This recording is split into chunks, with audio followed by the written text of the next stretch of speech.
재밌는 그리스 신화로의 여행에서 여러분을 도울 최북현입니다. 오늘은 그리스 신화에서의 사랑의 본질에 대해서 여러분하고 같이 여행을 떠나보도록 하겠습니다. 사랑의 상징이라고 할 수 있는 아프로디테의 탄생, 그리고 삶의 모습을 통해 사랑의 본질이 무엇인지, 이 사랑이라는 것, 이 사랑에 대한 그 양면성에 대해서 알아보는 시간을 갖도록 하겠습니다. 인간은 도대체 왜 사랑할 수밖에 없을까요? 이 아프로디테와 그의 아들 에로스의 모습인데요. 인간은 정말 사랑 없이 살 수 없는 걸까요? 그래서 어떻게 보면 그 아프로디테의 모습은 본질적으로 욕구 불만의 상태에서 태어났다고 우리는 그리스 신화를 통해서 많이 봐왔습니다. 따라서 이 아프로디테의 모습을 보면 두 가지를 크게 이야기할 수 있겠는데요. 첫 번째는 이런 욕구 불만의 상태에서 본능을 추구하는 육체적 욕망의 상징이라면, 또 하나는 아프로디테라는 그 여신들 중에서도 가장 아름답다라는 그 아름다움, 두 가지 측면을 볼 수 있을 것 같습니다. 이런 그 육체적 욕망, 사랑이라는 것, 그것은 왜 이루어질까요? 바로 우리가 사랑한다라는 것은 그 안정된 상태로의 어떤 염원을 담고 있다라고 말할 수 있습니다. 안정된 상태라면 뭘까요? 바로 인간은 무기질의 상태에서 처음에 와서 유기질로 변했기 때문에 다시 무기질로 돌아가고 싶은 그런 욕망이 있다는 것이죠. 따라서 우리의 어떻게 보면 인간의 원초적인 고향이라고 할 그 여성의 자궁으로 돌아가고 싶은 그 남성의 본능, 이것이 육체적인 사랑을 추구하는 남성들의 일면이라면 인간이 사랑할 수밖에 없는 이유도 거기서 찾을 수 있을 겁니다. 여러분이 잘 아시는 그 타노이제라는 얘기가 아시죠? 기독교 융성기에는 이 그리스 신화가 거의 소멸되다시피 구석으로 숨을 수밖에 없었습니다. 그때 바로 마찬가지로 이 유명한 이 아프로디테가 이제는 로마 신화로 넘어가서 이제 아프로디테라는 이름 대신에 베누스라는 이름을 갖게 되죠. 물론 영어로는 비너스라고 합니다. 오늘은 편의상 그냥 비너스라고 이야기를 하겠습니다. 이 비너스는 이제 그리스, 로마 여기를 떠나서 독일로 숨어 들어갔습니다. 독일에 숨어 들어간 이 비너스가, 사랑의 욕망이 가득한 이 비너스가 그대로 있을 리가 없었겠죠. 그래서 비너스는 독일에 숨어서 지하에다가 아름다운 자기만의 침실을 마련하고 지나가는 젊은이들을 유혹하기 시작했습니다. 어떻게 보면 이 아프로디테의 모습이 마치 최초의 창녀의 모습이라고나 할까요?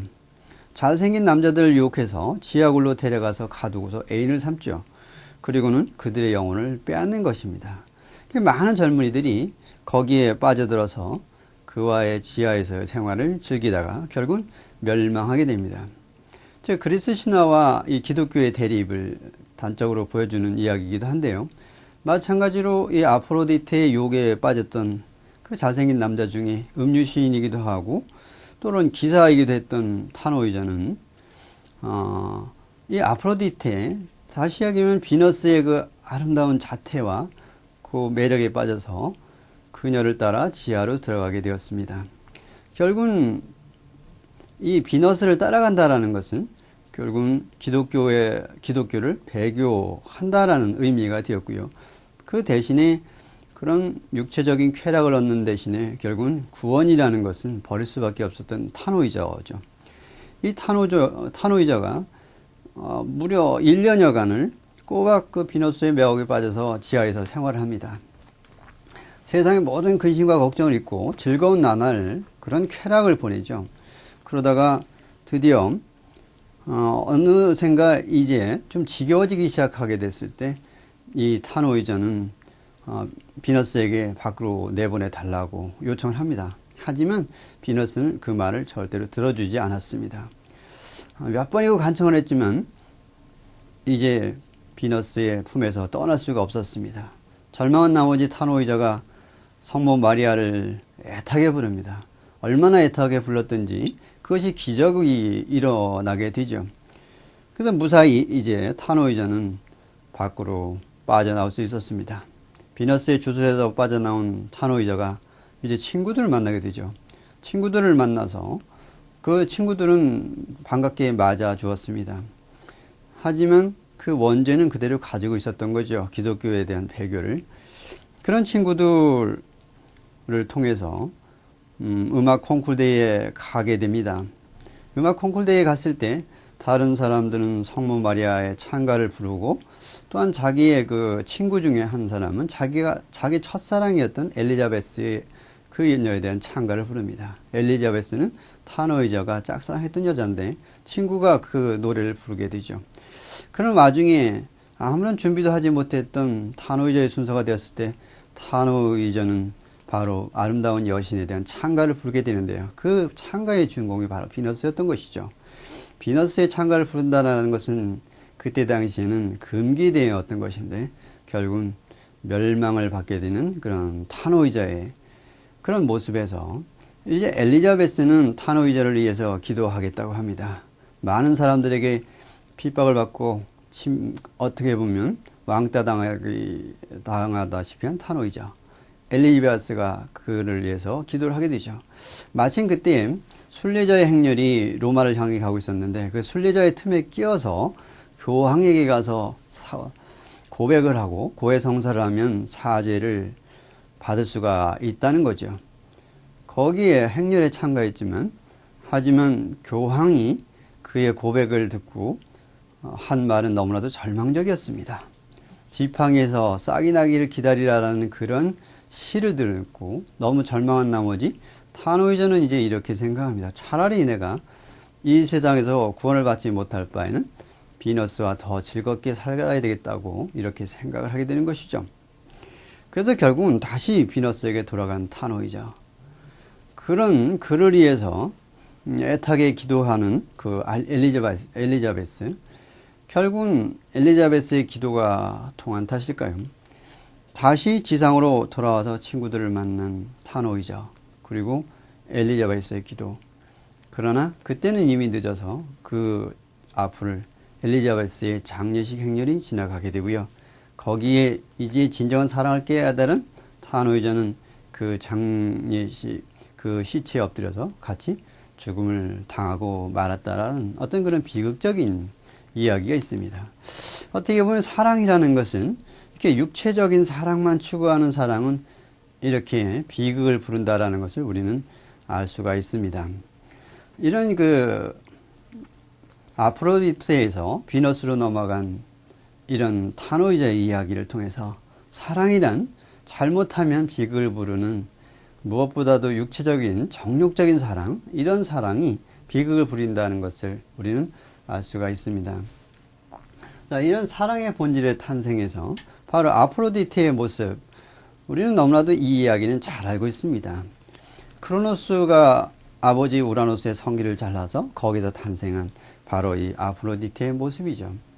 이 아프로디테는 바로 육체적이고 정력적인, 육체적인 정욕의 여신으로 우리는 알고 있습니다. 애욕의 여신이죠. 정신적인 사랑과는 먼 무조건적인, 어떻게 보면 너무나도 지나치게 이런 육체적인 데 빠지게 되면 바로 포르노적인 그런 사랑으로 이끄는 대명사, 바로 아프로디테의 그런 탄생의 모습입니다. 우리는 이런 우라노스의 최절정의 상태에서 그 성기가 잘렸고 그 성기에서 태어난 아프로디테, 거기에서 우리가 또 하나 생각할 수 있는 것은 바로 그때 당시 그리스인들의 어떤 세계관 또는 생명에 대한 의식을 알 수가 있습니다. 다시 이야기하면 남자의 씨는 어디에 떨어져서도 그것이 생명이 된다라는 것이죠. 그때 당시에 유명했던 히포크라테스와 같은 의사도 모든 생명은 남자에게서 이미 만들어졌다고 생각을 했고 여자는 단순히 씨바지에 불과하다고 이렇게 생각을 했던 시대였습니다. 따라서 이런 가부장제의 어떤 시생력이기도 한 아프로디테라고 할 수 있겠고요.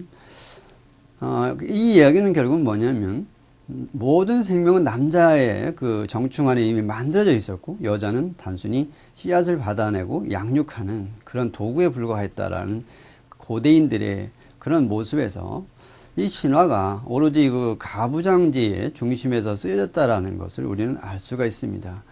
여기서 탄생한 바로 아프로디테는 어떻게 보면 우리에게 비극적인 사랑을 많이 전달하는 그런 모습으로 우리에게 그려져 있습니다.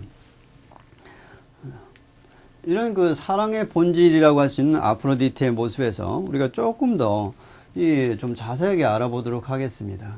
아프로디테, 즉 그리스 신화에서는 아프로디테고 로마 신화로 가면 베누스, 그리고 영어로는 비너스라고 하는 이 아프로디테가 그리스 신화에서 주로 맡은 것은 애욕의 신이고, 그래서 어떤 육체적인 정욕을 이끌어내는 데는 아프로디테가 거의 빠지질 않습니다. 그러다 보니까 많은 아이들을 출산하게 하는 다산의 여신으로 알려져 있고요. 또한 아름다움의 여신, 미의 여신으로 알려져 있습니다. 이것을 우리가 분석을 해본다면, 그리고 바다라는 그 욕망의 바다에서 태어났는데 거기서 거품으로 태어났다라는 것은 결국은 아프로디테의 모습에서 우리는 거품 위에 쌓인 사랑을 이야기할 수 있습니다. 아프로디테가 사랑을 상징한다면 거품에서 탄생했다라는 것은 결국은 사랑에는 어떤 진실보다는 거품이 더 많다라는 것이죠. 그 거품을 걷어내고 나서야 우리는 얼마간의 진실을 발견할 수 있는데, 그 진실이라는 것은 일부분에 불과하다는 것이죠. 여기서 우리가 아프로디테의 탄생의 모습에서 결국은 그 거품에 대한 의미를 바라본다면 오늘날의 사람들이 왜 사랑에 실패하는가를 알 수가 있을 겁니다. 누구나 욕망을 갖고 있지만 그 욕망을 가졌을 때 우리는 자칫 거품만을 들여다보고 그 안에 숨겨진 진실 또는 알맹이를 거의 찾지 못한다라는 얘기죠. 그러다 보니까 우리는 결국은 진실한 사랑을 잘 발견하지 못한다라는 것을 아프로디테의 모습에서 볼 수가 있습니다. 두 번째로 아프로디테와 관련된 애욕에 대해서 이야기를 한다면, 아프로디테는 욕구 불만의 상태에서 태어났기 때문에 그런 트라우마 때문인지 어디 가서나 불륜을 저지르고 자유분방한 여인으로 알려져 있습니다. 심지어 타노이저에서 우리가 보았듯이 창녀근성과 같은 그런 모습까지 가지고 있는 것이죠. 이런 아프로디테의 모습은 어떻게 보면 이제 사라져가는 가모장제에서 일처 다부제를 지키려는 그런 마지막 발악이라고 볼 수도 있을 것 같습니다. 이런 아프로디테가 이제 자기의 아들로서 에로스를 낳게 되었는데, 바로 에로스는 사랑의 신이죠. 이 사랑의 신은 항상 화살을 2개 가지고 다닌다고 합니다. 여기서 우리는 사랑의 양면성을 발견할 수가 있는데요. 하나는 황금 화살이요, 하나는 납 화살입니다. 이 에로스가 가진 황금 화살은 그 화살을 맞은 사람이 처음 눈앞에 나타나는 사람을 보고 사랑에 빠진다라는 것인데요. 여기서 이성 간의 사랑뿐만이 아니라 동성이라도 우선 눈에 띄면 사랑에 빠지기 때문에 자칫 잘못하면 동성 간의 사랑도 이루어질 수 있다는 얘기죠. 또한 납화살을 맞으면 처음 본 사람에 대해서 거부감을 갖게 되고요. 이제는 사랑에 대해서 관심조차 갖지 않게 되는 것이니, 사랑이란 이렇게 양면성 때문에 그것이 이루기 쉬우면서도 이루기 어려운 것이 이런 사랑이라는 것입니다. 그래서 이런 그 아프로디테의 어원에서 온 바로 이런 아프로디시아크라는 이것이 바로 체험제라는 의미를 갖게 되었고요. 또한 이 아프로디테의 말과 이런 이름에서 따온 에아프릴, 그리고 저 4월이라는 말도 아프로디테에서 연유합니다. 그래서 4월은 어떻게 보면 사랑의 달이면서도 가장 잔인한 달이라고 노래한 시인도 있었죠. 바로 아프로디테는 이런 사랑의 힘이 어디에서 오냐면 항상 마법의 띠를 가지고 다니는데요. 에로스가 화살을 가지고 다닌다면 이 아프로디테는 항상 마법의 띠, 허리띠를 가지고 차고 있기 때문에 아프로디테를 보는 남신들은 누구나 사랑에 빠지지 아니할 수 없다고 하는 것입니다. 그래서 이런 그 사랑의 띠를 가진 아프로디테 때문에 많은 신들이 곤욕을 치루었고, 또한 많은 어려움을 겪기도 했습니다. 바로 이것이 아프로디테의 무기라는 것이죠. 그리고 또한 자기의 아들을 데리고 다니면서 사랑을 전파하는 그런 역할을 하고 있습니다. 자, 우리가 그 사랑의 본질에서 사랑과 전쟁을 본다면, 이런 아프로디테가 처음 만나는 남자, 그리고 관계를 맺은 남자는 유감스럽게도 아레스였습니다. 아레스는 전쟁의 신으로 알려져 있고 폭력의 신으로 알려져 있습니다. 근데 아프로디테는 그 반면에 아름다움을 상징하는 그런 여잔데요. 이런 아레스와 아프로디테의 만남을 우리는 로맨스라고 볼 수가 있을까요? 어떻게 보면 로맨스가 될 수도 있었지만 그것이 들통이 남으로 인해서 이것은 로맨스가 아니라 불륜으로 끝나고 말았던 그런 사건을 안고 있습니다. 이 아레스와 아프로디테의 관계에서 우리는 태어난 그런 로맨스와 조화라는 말, 바로 이 두 신과의 관계에서 태어난 아이들의 모습이 여기 나와 있습니다. 즉 폭력과 아름다움은 떨어질래 떨어질 수 없는 그런 모습인지도 모릅니다. 우리가 실제로 살아가다 보면 이런 그 힘을 쓰는 사람과 미인과의 결합을 볼 수가 있죠. 또한 우리가 어떻게 보면 이런 폭력을 다스리는 그런 직업군과 또 미인과의 만남, 소위 말하면 경찰이나 군인과 군인의 아내, 직업군인의 아내 또는 경찰관의 아내가 때로는 우리가 아름답다라는 그런 우스갯소리도 합니다. 어떻게 보면 이런 아레스와 아프로디테의 만남이 그냥 우연한 것이 아니라 우리 인간이 가진 어떤 본능적인 것, 다시 이야기하면 미인은 어떤 카리스마를 원하기 때문에 이런 폭력과 관계된 사람들을 선호하게 되는 것이고, 또한 반면에 폭력적인 것을 다스리거나 아니면 폭력적인 성향이 있는 사람이라면 또 아름다움을 추구한다라는 것이 이 그리스 신화에서 나타나는 그런 모습들입니다. 어쨌든 이런 그 폭력의 신과 아름다움의 신이 만나서 이루는 것은 로맨스와 조화요, 공포와 두려움이 함께 내재된 그런 것이라는 것이죠. 전쟁이라는 것도 그런 의미를 가지고 있습니다. 전쟁은 항상 불안을 내포합니다. 그 불안 속에서 사람들은 죽음에 대한 공포가 있을 때마다 오히려 더 정욕을 느낀다고 하는 것이 결국은 우리가 그리스 신화를 통해서 볼 수 있는 모습인데요. 결국은 사랑의 본질이라는 것은 항상 양면성을 가지고 있다는 것. 사랑은 아름답고 어떻게 보면 부드러운 것이지만 반면에 전쟁과 같이 폭풍처럼 이어져 오는 것이 또한 사랑의 본질이라는 것을 우리는 이런 아프로디테와 또는 아레스와의 만남에서 잠깐 들여다볼 수 있었습니다.